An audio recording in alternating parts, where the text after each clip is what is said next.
Welcome back to the Deep Dive. Our mission is always to take the densest, most difficult stacks of sources and extract the core knowledge, giving you that aha moment without the 500 pages of prerequisite reading. And today we have a big one. We really do. We are deep diving into a concept that sounds, frankly, utterly intimidating.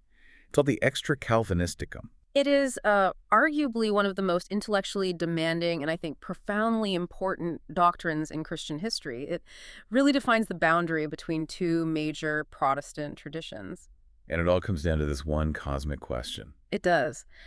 How can the infinite, all-sustaining God truly become a finite, localized man without either destroying his own divinity or just obliterating the humanity he took on? That is the core metaphysical paradox of the Incarnation, and what immediately stands out in the source material is the name itself, Extra Calvinisticum. Yeah. This sounds like something written on a blackboard in a 17th century theological war room. That's because it basically was. It was a weaponized term. It was coined by opponents, specifically hostile Lutherans, who intended it as a nasty partisan slur. A slur. Oh, absolutely. The implication was that Calvinists were innovators and heretics. It roughly translates to that Calvinistic outside thing. But the punchline, and there is a punchline, is that the Reformed tradition successfully vindicated it, right? Yeah. They sort of took it back. They absolutely did. They saw the underlying logic as so essential to Orthodox faith that they essentially reclaimed the term, defending it as the Extra Catholicum, the universal ancient Orthodox view. I love that. Our job today is to show you why this concept, that the eternal Son of God, the Logos, exists beyond the limits of his human flesh, is necessary to keep the whole framework of Christology from collapsing. Okay, let's establish the central assertion right away before we get into the historical mudslinging. What exactly is the extra? The initial definition, the very heart of the doctrine, is this. The eternal Son of God, the Word, though fully united to a human nature, was not restricted to, exhausted by, or enclosed within that flesh. Okay. He continues to exist, govern, and sustain the entire universe, the whole cosmic order etiam extra carnem, Which means? also beyond the flesh. So the union of God and man in Christ is personal and complete, but it is not exhaustive of the divine nature.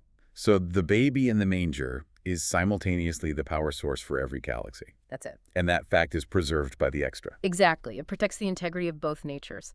And as our sources highlight, this simple assertion, the extra, is the key fault line that dictates two major controversies we're going to explore. What are they? The deep metaphysical debates over the communicatio idiomatum. The communication of properties. Right. And perhaps most famously, the Eucharistic controversy over the Lord's Supper. These two fights are really just two sides of the same coin. Let's start with the logic then. This is the part that is most intellectually demanding, but I find it the most fascinating.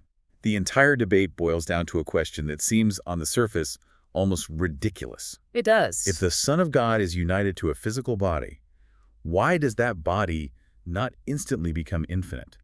And that question takes us directly back to the very foundation of Orthodox Christology, which is the Chalcedonian definition from the Council of Chalcedon in 451 AD.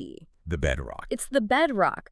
The Reformed argument rests entirely on upholding Chalcedon's boundaries. So remind us of those boundaries. What did Chalcedon say about the union of natures?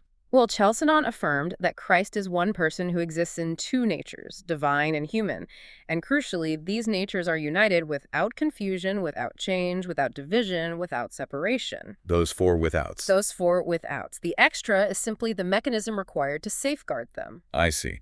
So if the divine nature were to, say, convert into the human nature, or if the human nature were to absorb divine properties, you'd get confusion and change. And that's the Eutychian error. That's precisely what the Reformed thinkers believed their Lutheran opponents were falling into. Okay. The Incarnation, as our sources stress, was an assumption of humanity. The Son of God added a human nature to his divine personhood. Added, not changed. Right. He did not subtract from his existing divine attributes, nor did he allow the divine to overwhelm and, obliterate the human nature's integrity. That human nature has to remain finite, localized, and capable of suffering and death, or the whole redemptive project fails. And this preservation of the distinction leads directly to that battle over the communicatio idiomatum, the communication of properties. This is where Geneva and Wittenberg they go their separate ways. Sharply. How did they differ on how the properties of the divine, like omnipresence, and the human, like being hungry, interact? This is the absolute crux of the debate. The question is, do the properties transfer between the natures or only to the single person? The Lutheran model, which they called the genus maestaticum, or the communication of majesty, asserted that divine attributes like omnipresence and omnipotence are communicated to the human nature of Christ. So the human part gets the divine powers. In a sense, yes. The human flesh and blood of Christ is imbued with these divine capacities through the union. And we know why they needed this, right? I mean, this wasn't just an abstract idea. It was for the Eucharist. Exactly. Their doctrine of the supper required Christ's physical body, the actual flesh and blood, to be ubiquitous. Everywhere at once. Everywhere at once. Simultaneously present in, with, and under the bread and wine on every altar across the globe. If the body was just localized in heaven, the Eucharist, as they defined it, couldn't function. So if the Lutheran model says the divine properties are communicated to the human nature, how does the Reformed model, the one that demands the extra, handle that communication? The Reformed assertion is careful and very nuanced. They insist that properties are communicated from the natures to the person, that's in concreto, but not from one nature to the other nature. That's in abstracto. Let's slow down right here, because this is the entire ballgame, as you put it. In concreto versus in abstracto. Can we use a non-theological analogy to make this absolutely clear for the listener? Okay, let's try. Let's think about a person who is both a powerful head of state and simultaneously a private citizen who likes to go fishing. One person, two roles. One person, two roles. The person is one subject. You can truly say, the head of state spent Saturday afternoon catching bass. You're applying the human, localized action fishing to the unified person, the head of state. That's in concreto. Okay, so applying the human action to the whole person is fine. Yes. But in abstracto would be saying something like, the office of the head of state is currently catching bass, or the fish caught the attribute of sovereignty. That makes no sense. It makes no sense. You cannot communicate the property of one nature, or one role, to the underlying essence of the other. The two natures remain distinct even in the union. Applying this back to Christ, then, in concreto means we can say the Son of God died. Correct. We are attributing the human action, dying, to the divine person, the Son. But the in abstracto violation is saying the human nature is omnipresent. Exactly. The Reformed position says you absolutely cannot say the human body is omnipresent. For Calvin, to ascribe omnipresence to a body is to destroy the very definition of a body. Because a body has to be somewhere. It has to be somewhere. A body, by its nature as creaturely matter, must be finite, circumscribed, and localized. If you make it ubiquitous, it is a hybrid, a monstrous creation that is neither truly God nor truly man. This is a critical insight. Yeah. The extra is necessitated by the defense of the simplest, most biological fact of Christ's humanity. Their body must have a location. Precisely. Because the human nature must be finite and localized, which it currently is in heaven, and the divine nature must be infinite and omnipresent, the person of the Son must exist and act beyond the physical bounds of his humanity in his divine capacity. And if you deny that? If we deny the extra, we effectively force the human nature to become infinite, which destroys it. It's no longer human. So this metaphysical debate then crystallizes into a famous philosophical and theological slogan. This is the axiom war. This is the axiom war, yes. The moment they realized they could not agree on the communicatio idiomatum, they clashed over this fundamental principle. The Reformed battle cry, finitum non capax infinity. If the finite is not capable of containing the infinite. That phrase became the standard. But the Lutheran camp attacked this relentlessly. Oh, they hated it. They argued it was just Aristotelian philosophy, human reason placing an artificial limit on God. Right. Luther's argument was basically, my God is bigger than your logic. That's a good way to put it. He famously argued that God is not bound by our conceptions of space. If God wills the body to be in the wafer, he can do it, and human reason must submit to the plain words of Scripture. So their counter-axiom was finitum capax infinity. The finite is capable of the infinite. And the proof is the Incarnation itself. The Incarnation itself is the proof, they argued. So the Reformed defense had a delicate line to walk. They couldn't sound like they were limiting God's omnipotence. And they chose to defend their position based on the laws of logic. Reformed thinkers like Peter Martyr Vermigli argued that this was not a limit on God's power, but a recognition of the law of non-contradiction. God can't do the logically impossible. Right. Making a finite body infinite is equivalent to creating a square circle. It's an incoherent concept. That's such a powerful reframing. You aren't saying God lacks the power. You're saying the demand itself is self-contradictory.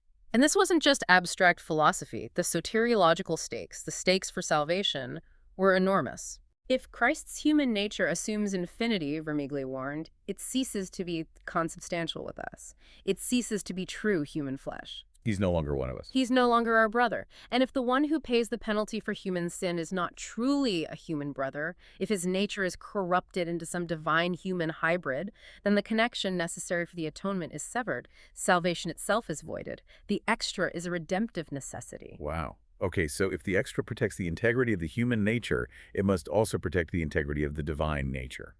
The Incarnation didn't hit pause on God's work in the universe. Absolutely not. The doctrine requires a sophisticated view of the Word, the Logos, that emphasizes seamless continuity.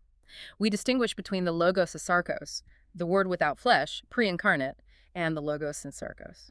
The Word in the flesh. The Word in the flesh, incarnate. The extra insists that the Incarnation is an addition, not a subtraction. The Logos and Sarkos continues to possess the mode of existence of the Logos and Sarkos. So the fullness of deity dwells in Christ bodily. That's the totus intra, wholly within the flesh. Colossians 2.9, yes. But because God is illimitable, the Logos must simultaneously be totus extra. Wholly outside the localized flesh. And that simultaneous existence is the true marvel, as Calvin called it.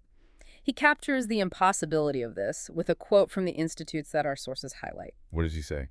He says, "The Son of God descended from heaven in such a way that, without leaving heaven, he willed to be born in the Virgin's womb. Yet he continuously filled the world even as he had done from the beginning." Without leaving heaven. The man walking on the dusty roads of Galilee and the eternal Word sustaining the orbital mechanics of Jupiter are the same, single person. That's the point. It guards against two fundamental Christological errors.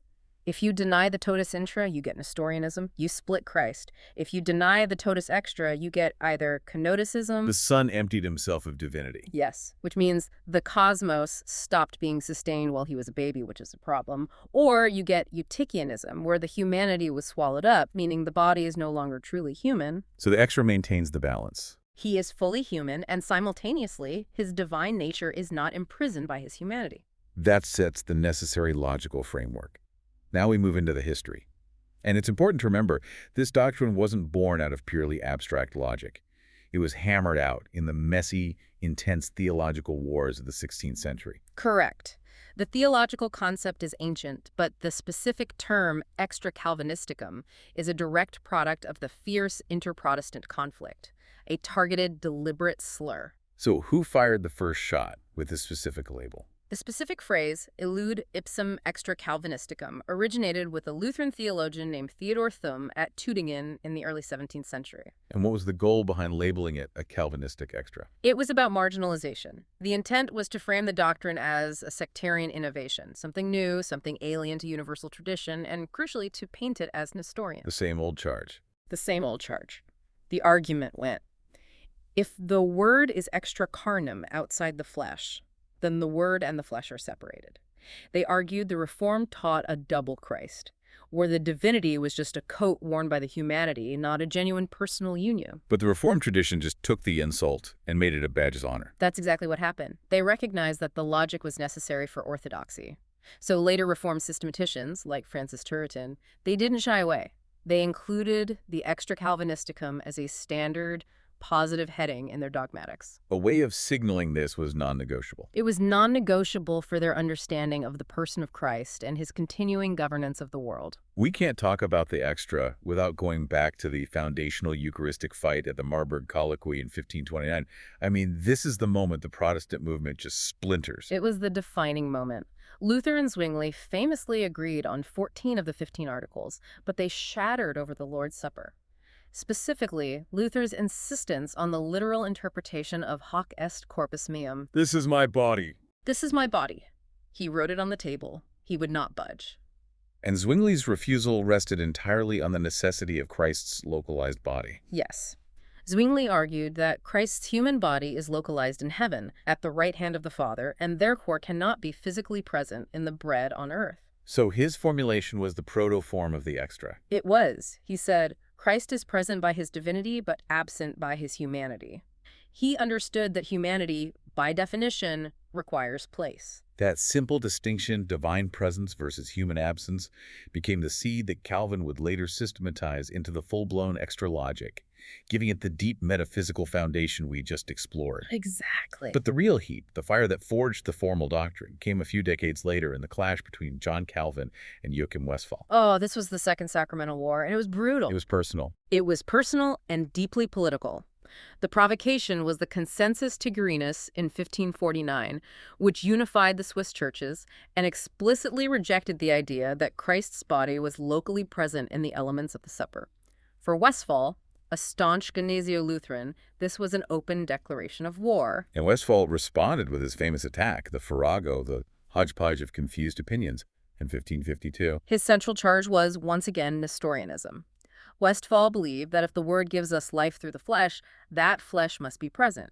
If Calvin claimed the flesh was confined to heaven, he was guilty of separating the Word from the flesh, effectively teaching a divided Christ. And the intensity of this conflict is hard to overstate.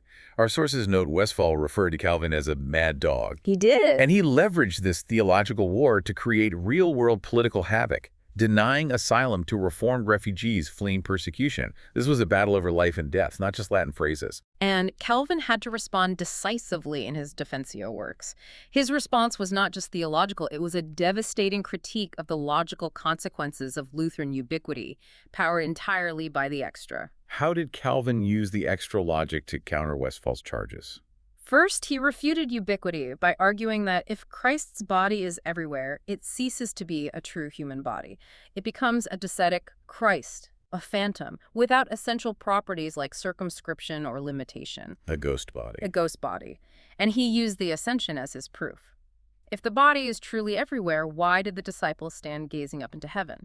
The ascension requires the body to be localized in one place. So he turns the tables. If you deny the extra, you deny the real humanity of Christ. Exactly. He charged Westphal not with Nestorianism, but with Eutychianism, mixing the natures so severely that the humanity is swallowed up by the divine. For Calvin, this was the greater threat because it destroyed the reality of the Incarnation as a human act. This leaves the critical question, though. If the body is localized in heaven, how does the believer connect with the whole Christ in the supper? And this is where the extra acts as the metaphysical engine for the doctrine of spiritual presence. Okay.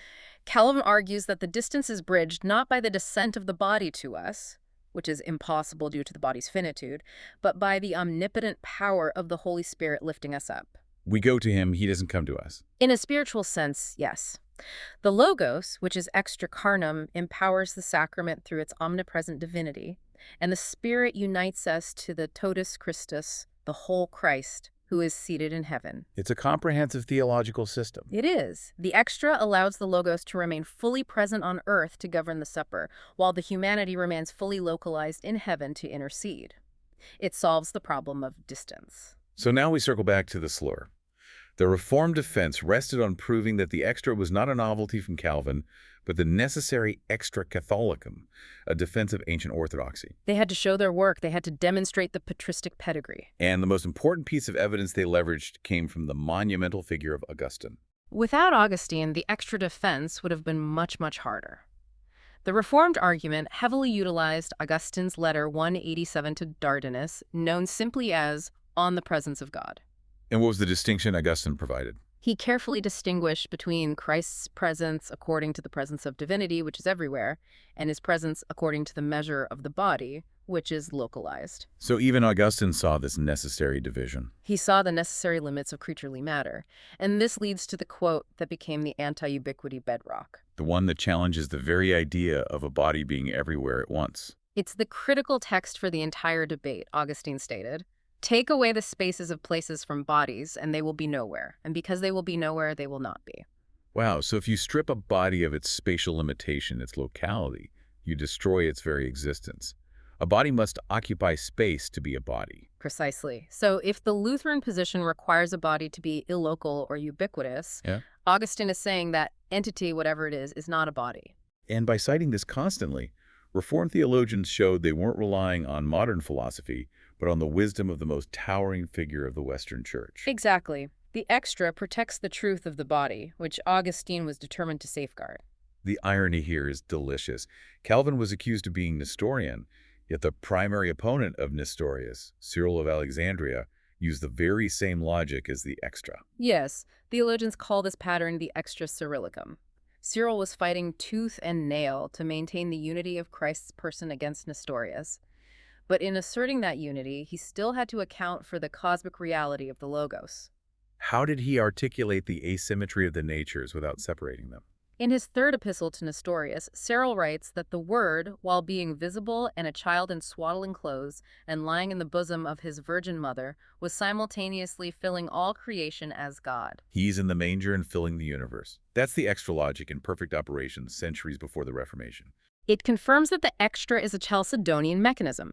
It is essential for maintaining the unity of the person without confusing the two natures.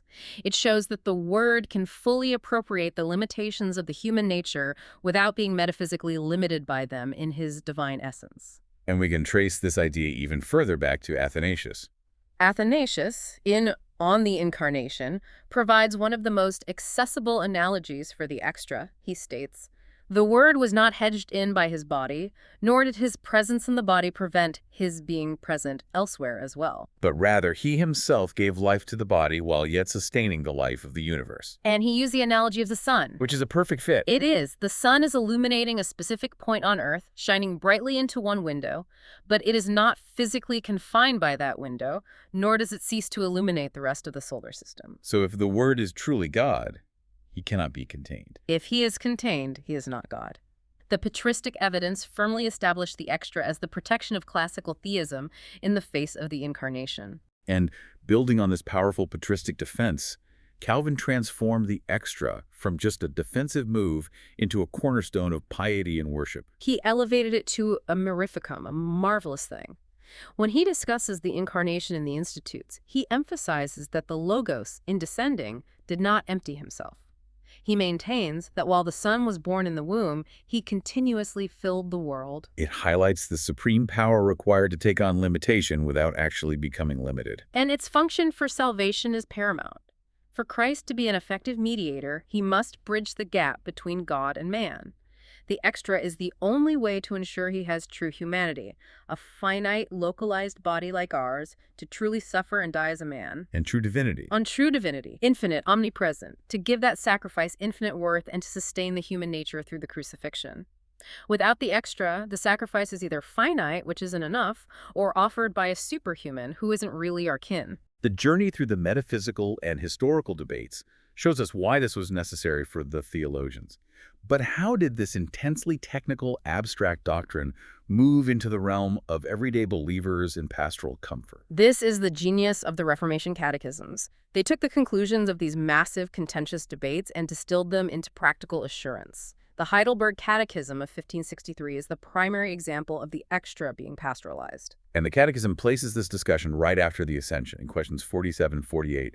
Why is the Ascension the pivot point? Well, the Ascension makes Christ's physical absence concrete. It confirms that the human body is now localized in a specific place, heaven.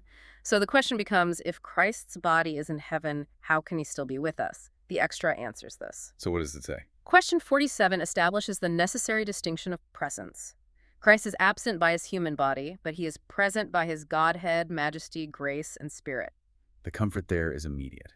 You have the real, living Christ, fully God and fully man, present by his divine nature, even though his body is localized in heaven. And then question 48 tackles that recurring charge of Nestorian separation head-on. It's essentially asking, doesn't this sound like you're splitting Christ? The million-dollar question. And the Catechism provides the clear confessional statement of the extra in lay terms. Not at all. For since the Godhead is illimitable and omnipresent, it must follow that it is beyond the bounds of the human nature it has assumed, and yet nonetheless is in this human nature and remains personally united to it. That phrase, beyond the bounds, that's the core concept of the extra, presented as common sense orthodoxy. It transforms the technical debate into genuine pastoral assurance.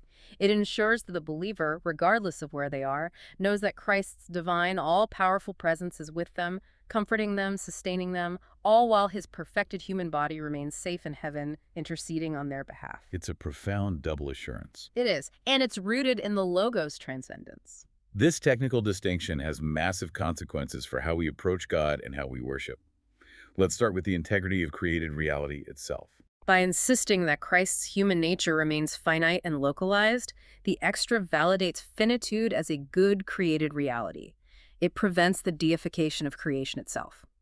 We are saved by a human brother, one who shares our limits and locality, not some demigod. And the implications for the Lord's Supper are immediate, fundamentally changing the liturgy. The extra requires the sursum corda. Absolutely. Sursum corda, lift up your hearts, is the liturgical command dictated by the extra. Because the body is physically absent, the church can't focus on the elements descending to the altar, which is the dynamic of the Lutheran or Roman Catholic Mass. The Reformed view shifts the dynamic entirely. The Spirit lifts the congregation up. The Spirit lifts us to the heavenly sanctuary, where Christ is seated at the right hand of the Father. This spiritual ascent protects the church from idolatry, from worshiping the elements themselves, while affirming a true, dynamic, and vital communion with the whole person of Christ in heaven. And finally, there's the preservation of the Trinity, which solves that crucial, almost childlike question: who ran the universe when Jesus was in the grave? The extra provides the logical safety net for the Trinity. If the Logos were restricted by the human nature, then upon the death of Jesus, the divine person would cease to be omnipresent or omnipotent, suggesting God underwent an impossible change. Which can't happen. It can't happen. The extra affirms that the Trinitarian life of the Son continued uninterrupted. The death was the death of the person according to the human nature, but the divine life continued to sustain all creation through the divine nature. The Son never stopped being God. We've established that this doctrine is ancient and enduring. But how did the intellectual giants of the 20th century, wrestling with modernity, deal with this seemingly archaic issue? It remains a litmus test. We have to start with Dietrich Bonhoeffer, who offered a sharp critique in the 1930s. And Bonhoeffer took issue with the core Reformed axiom itself, finitum non capax infinity. He rejected it. Bonhoeffer was intensely focused on the scandal of revelation, the humiliating reality that God chose to reveal himself only in the finite, localized man, Jesus. He felt the extra was an attempt to rationalize or evade this scandal by looking for a logos outside the suffering flesh. He worried that the extra made the logos knowable apart from the cross. Exactly. Bonhoeffer's spirituality aligns more with the Lutheran focus on the God in the manger and the suffering localized Christ. He emphasized finding Christ in the concrete, localized reality of the church community. The havable God, not a logos stretching into infinity. Now, contrast that deep skepticism with Karl Barth's nuanced acceptance. Barth was wary of anything that hinted at a logos acercos that could be accessed via natural reason. But he ultimately affirmed the extra because it was essential for maintaining God's freedom and sovereignty. How so? He argued that God gives himself completely in Jesus, but he must not become a prisoner of his own revelation or exhausted by the flesh. So Barth used the extra as a guardrail against the idea that humanity could somehow contain or control divinity. It ensured that God remains radically free and sovereign even within the Incarnation. God is not captive to the limitations he chose to assume. This qualified acceptance demonstrated the extra's necessity for maintaining a high view of divine transcendence. And finally, in the 21st century, we see analytic theology retrieving this old doctrine using modern logical tools. They're providing a formal logical defense. Theologians like Oliver Crisp are utilizing analytic philosophy, specifically mereology, the study of part-whole relations, to formalize the asymmetry. How does that help explain the asymmetry? Mereology helps explain that the person is the subject of all actions, but the nature dictates the mode of action. The person acts through the human nature for localized actions, like walking, dying, or interceding in heaven. And through the divine nature for universal actions. Like sustaining the universe. Since the divine nature is omnipresent, the person acts extra carnem in his divine capacity, even while fully united to the human nature. This demonstrates that the extra is logically consistent and necessary for holding together classical theism and a real incarnation. What a journey this has been. What started as a harsh theological slur, the Extra Calvinisticum, turned out to be the essential mechanism for safeguarding two profound truths: the limitless transcendence of the Creator and the absolute localized reality of the human Savior. It is the vital mechanism that ensured Christ's body was truly finite and localized, protecting his humanity, while ensuring his divine power was illimitable and unrestricted, protecting his deity. And the comfort it offers today is immense. It allows us to hold together the intimacy of the Incarnation, that God became small enough to be born in a manger, with the majesty of the Creator, that God never ceased for a moment to be the boundless ruler of the cosmos. It affirms that the Christ you worship is simultaneously your true human brother in glory and the omnipresent, omnipotent ruler of the cosmos without any contradiction or confusion between those realities. And here is the final provocative thought to mull over as you wrap up this deep dive. Think about the tension in the New Testament. Christ's body is physically localized in heaven, confirmed by the ascension, a real physical absence. Yet he promised his disciples and us, "I am with you always, even to the end of the age." How do you hold those two together? The Extra Calvinisticum is the only mechanism that allows you to reconcile that physical absence of the localized body with the promise of divine, spiritual, and omnipresent comfort. The limitations Christ took on, he took on for us in order to be our true mediator. But those limitations never limited him in his divine essence. This doctrine is a doxology in itself, an affirmation of God's boundless power and sovereign freedom, even in the act of his greatest condescension. That's it for this deep dive into a doctrine far more critical and fascinating than its obscure name suggests.